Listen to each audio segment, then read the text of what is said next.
नमस्कार। ज्योतिष के इस कार्यक्रम में आपका स्वागत है। आज हम जिस विषय पर चर्चा करेंगे वो है राशिफल विचार। आज हमने जो राशि ली है, मेष राशि के फल पर हम विचार करेंगे। तो राशिफल पर विचार करने से पहले आज हम ग्रह स्थितियों को समझ लें। मेष राशि से दूसरे भाव में गुरु और मंगल हैं। तीसरे भाव खाली है, चौथे भाव में सूर्य है।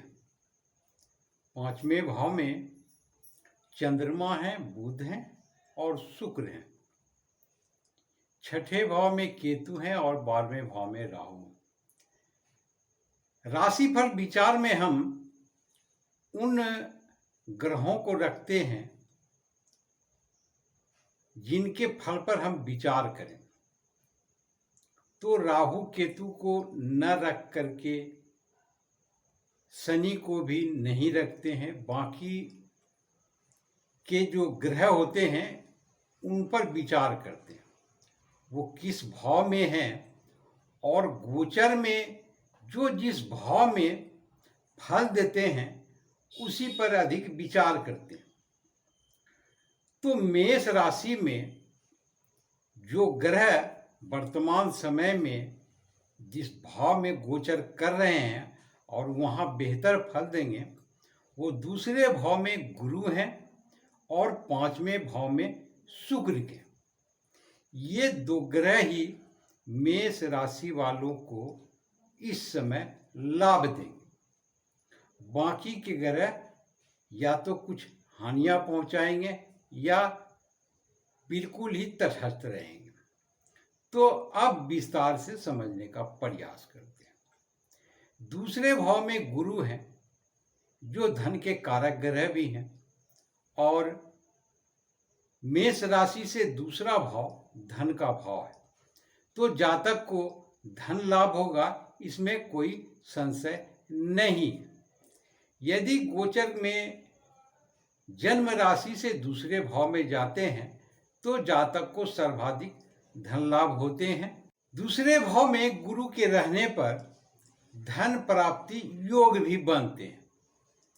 साथ में कहें तो आय के नए नए स्रोत भी खुलते हैं और आकस्मिक धन प्राप्ति के भी योग बनते हैं।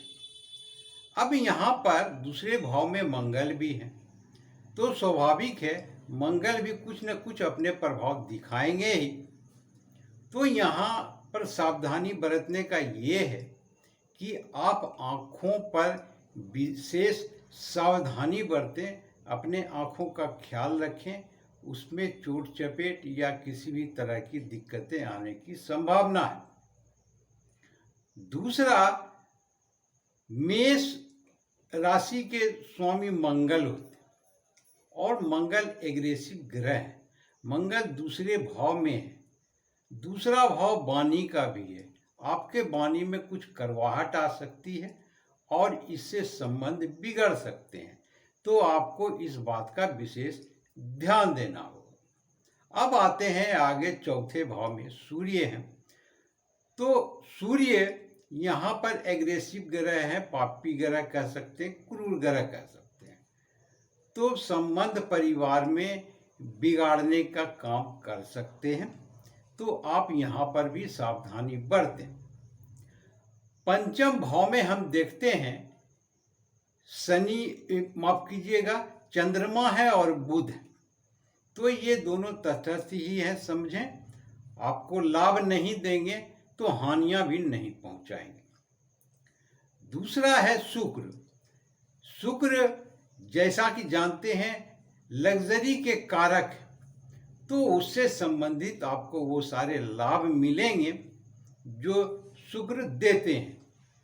शुक्र जब पंचम भाव में भ्रमण करता है तो मन चित्त प्रसन्न रहते हैं, धन की प्राप्ति भी होती है, उत्तम प्रकार के भोजन, कपड़े, गहने, इनकी भी प्राप्ति होती है, संतान की प्राप्ति होती है। यदि कोई प्रेमी जोड़ा विवाह करना चाहते तो उनका भी विवाह होता है। विभागीय परीक्षा में जैसे कंपटीशन देते हैं तो उनमें सफलता मिलने की संभावना बनती है। आमोद प्रमोद जैसे खुशियां मनाते हैं, पार्टी वगैरह, इनका मौका आपको मिलता है। घूमना फिरना आदि मौके बनते हैं। शत्रुओं पर विजय प्राप्ति होती है। तो ये शुक्र आपको इस प्रकार के लाभ प्राप्त कराते हैं। तो मिला जुला करके कहें तो मेष राशि को इस समय यदि राशिफल देखें तो आपको जो दिक्कतें होगी वो मंगल से और सूर्य से संबंधित होंगे। जो मंगल वाणी पर आपको कंट्रोल करने के लिए मैंने पहले भी कहा, और दूसरा सूर्य चौथे भाव में बैठकर परिवार में थोड़े से उथल पुथल करा सकते हैं, सगा संबंधी से कुछ मनमुटाव करा सकते हैं। तो आप थोड़ा सावधान रहें और पीछे ही हटें तो बेहतर है। किसी भी बात को लेकर ज़्यादा बहस न करें, वैसी स्थिति में बात बना हुआ भी बिगड़ने की संभावना बन जाती है। इस बात का आप विशेष ख्याल रखेंगे।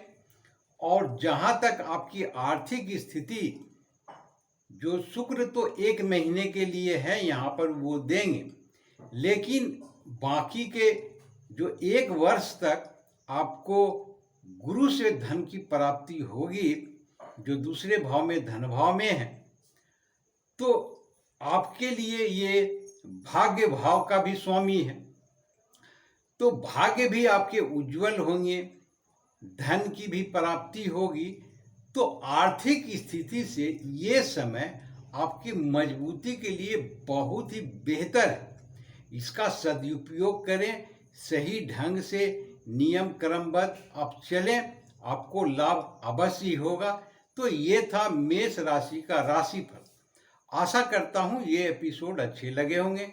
आपने देखा, इसके लिए बहुत बहुत शुक्रिया, धन्यवाद।